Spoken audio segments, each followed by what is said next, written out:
スペシャライズド。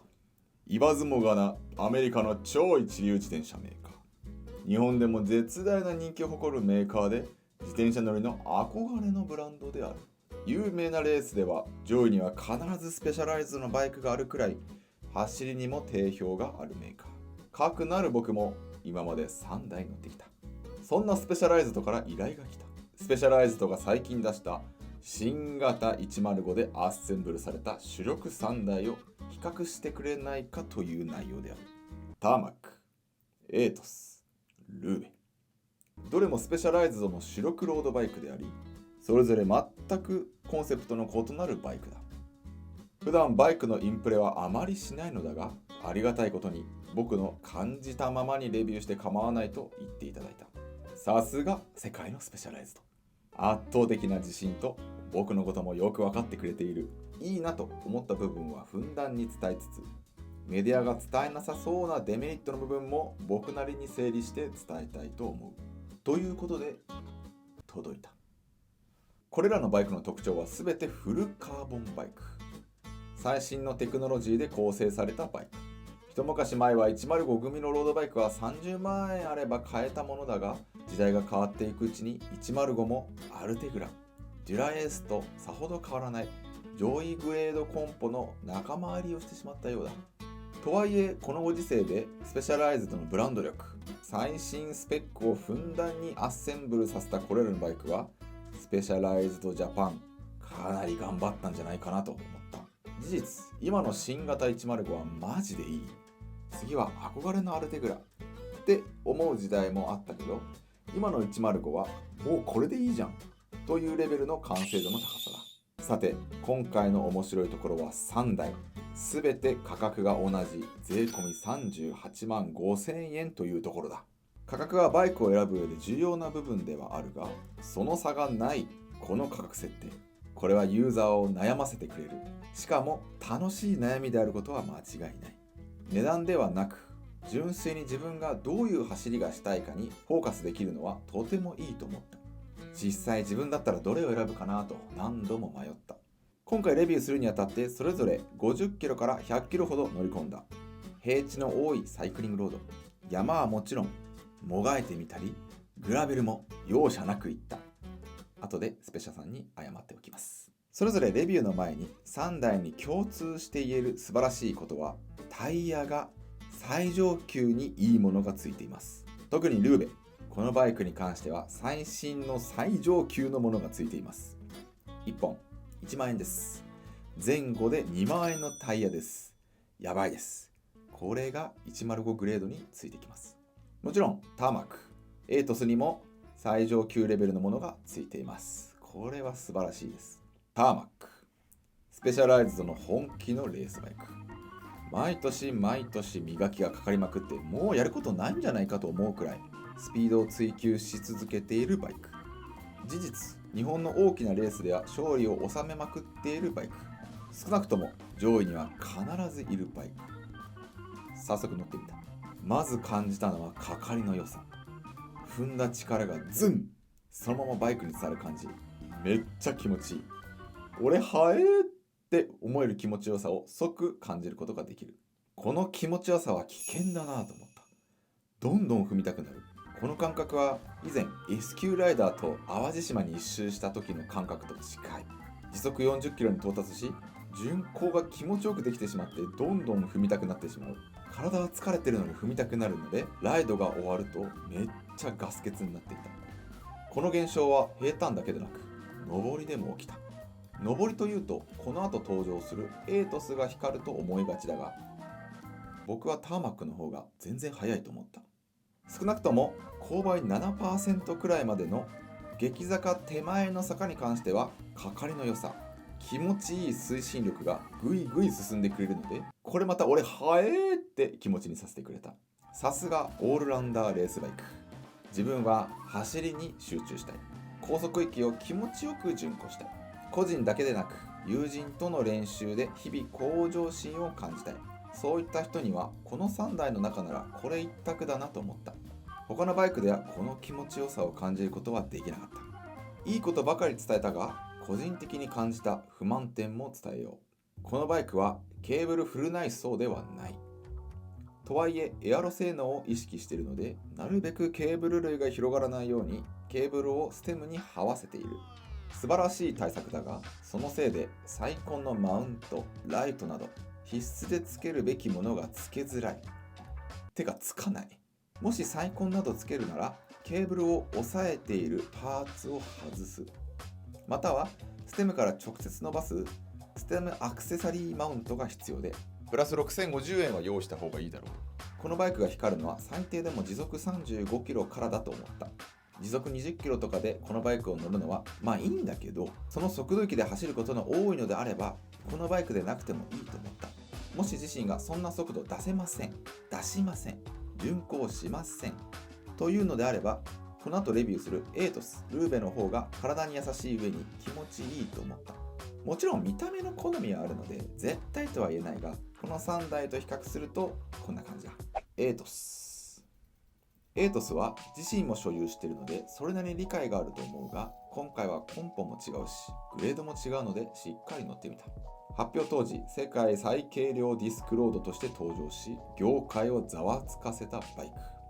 今でも健在でその軽さはすごい。乗る前、持ち上げた瞬間ににやけてしまうバイクなんてそうそうないが、エイトスはにやけさせてくれる数少ないバイクだと思う。またその見た目、カーボンフレームだけどどこかクラシカルでモダンな佇まいは他のバイクでは見たことない。シンプルながらも存在感のあるバイクだと思う。乗る前からこんなにニヤニヤさせてくれる、そんなバイクっていうのはなかなかないと思う。乗った感想は僕のエイトスとほぼ一緒。ほとんど変わらない。素晴らしいクオリティ。エイトスはたまに硬いという話を聞くが、全然そんなことはない。ターマックを乗ってしまうととても優しいバイクだと僕は思う。走りに関してはハンドリングのヒラヒラ感は半端ない。最初は少し怖いかもしれない。その軽さゆえに加速感はこのグレードの中でも健在。スーッと自分の脚力に応じて気持ちいいスピードまで持ってってくれる。自分の場合時速28キロから30キロあたりが気持ちいい。ただ時速35キロ、40キロ以降巡航していくとターマックより巡航が難しく感じる。同じ自転車でもこんなに違うもんだなと。自転車はつくづく面白いなと思った。上りに関しては軽いのでスイスイ進む気持ちよさはあるが、かかりの良さ、ぐいぐい踏める感じはターマックの方が良かった。あえて言うなら 10% を超えるような激坂になると重量の軽いエイトスの方がスーッと上りやすいなという印象。ここまで言うとだったらターマックの方がいいんじゃねって思う人がいるかもしれないが、正直走りに関してはターマックの方が速くていい。がっつりエイトス乗ってる自分はエイトスを押したいところだけど、正直ターマックの方が平地も上りも速いと思う。にもかかわらずエイトスはターマックと同じ値段となると、レーサー志向の人からはすぐに候補から外れてしまいそうだけど、そもそもエイトスの価値はそこにはない。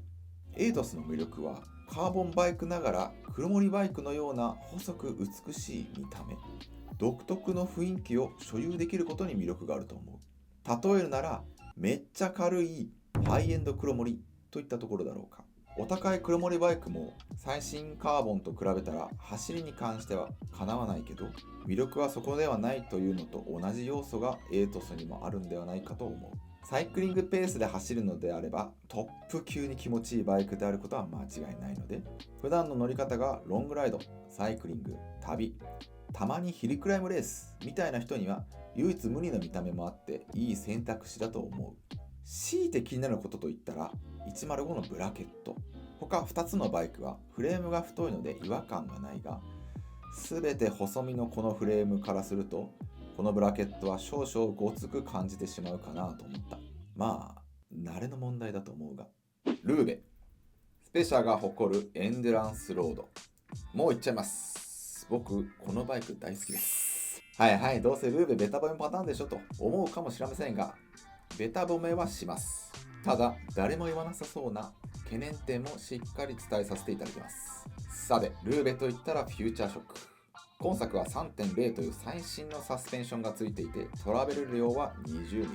前作と何が違うかというと、中身のスプリングを変えることでサスの縮むスピード、戻るスピードを変えられます。そこまでするかって思うけど面白いですね。僕は大好きです。トラベル量は 20mm と言いました。2センチです。1円玉の直径ぐらいしか動きません。されど 20mm。 この 20mm の動きが長距離だけでなく短距離でもライドを気持ちよく、結果的に長く速く走らせてくれます。ほんと上半身の疲れが全然ないです。比較的整備されているオンロードでもわずかにあるデコボコ、新しいコンクリートと古いコンクリートの微妙な境目の段差、小枝や小さな砂利などなど、これら全てをほぼフラットにします。やばいです。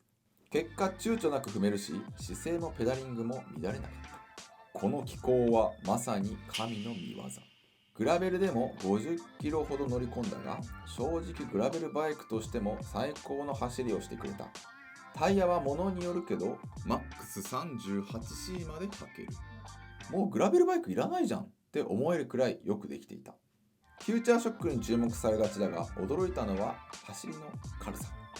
前作は正直ややもっさり感を感じていたが、今作はすごくいい。ターマックほどではないけど気持ちよく加速してくれる。とてもいい感じ。上りに関しては2台の方が楽っていうか、比較する2台が上り優秀すぎるんだよね。ルーベも普通に登るんだけど、勾配がきつくなればなるほど重量がある分早く登るのが辛い印象。比べちゃうとね、まあそりゃねって感じ。ルーベというかフューチャーショックを味わってしまうと、他のバイク全てが硬い、体に厳しいなと感じてしまうほど中毒性がある。そして忘れていけないシートポスト。実はこれも前後に動きしなってくれる縁の下の力持ち。腰や背中の疲れ方が長距離走った後では他の2台とは段違いだった。そんな神機構満載なルーベ、神がゆえに代償もある。それは維持費である。これまでのフューチャーショックは定期的にメンテナンスをしなければならなかった。具体的には1年ごとまたは500時間走行ごとにメンテナンスが必要だった。現在はそのメンテナンスもサービスが終了しており、調子が悪くなったら丸ごと交換。フューチャーショックのグレード、いつ壊れたかによるが、工賃込み込みでなんやかんや3万円から6万円だろう。新しくなった今作の 3.0 は、調べると製品寿命を迎えるまで安定したパフォーマンスを発揮できるよう設計されている。完全に密閉されたデザインにより、泥や塵が入り込みづらくなっており、泥や塵を拭き取っていただく以上のメンテナンスは不要と記載されている。要はメンテ不要のフューチャーショックにグレードアップしていて、やったとしてもラバーブーツの劣化によって破れてしまった場合交換が必要とのこと。ここでいう製品寿命はどれぐらいなのか、価格はいくらなのかは記載がなかった。スペシャライズドジャパンではオーバーホールができない代わりに修道部のグリスアップメンテナンスをすでにしている。税抜き7000円。3.0 シリーズに関してはまだ特に記載はないが、今後サービス展開することは間違いないであろう。もしも万が一調子が悪くなったとしても、ユーザーを突き放すような行為だけはしないと思う。とはいえ、ルーベに乗るような人はブルベなど超ロングライド、大雨でも走るようなエキストリームライダーが多いだろう。正直不安要素はあるかなと思った。万が一調子が悪くなったら数千円で直せるような代物ではないだろう。バイクパッキングしたい人もいるだろうから、ハンドルバーバッグを取り付ける人はヘッドに紐をつけて固定する人もいると思う。そのあたりはやめて、ハンドルバーだけで固定できるタイプのバッグの方が良さそうだ。僕が考える紙機構がゆえの代償はそんなところ。とはいえ最新機構で公式でメンテ不要と歌ってるのできっと大丈夫。そして万が一調子が悪くなったとしても、修理してでも新しくしてでも乗りたいなと思える紙機構であることは間違いない。僕がもしもこの3台の中で1台だけ選ぶとしたらルーベ。皆さんはどれでしょう？コンポも金額も同じこの3台で悩むサイクリストの参考になれば幸いです。では。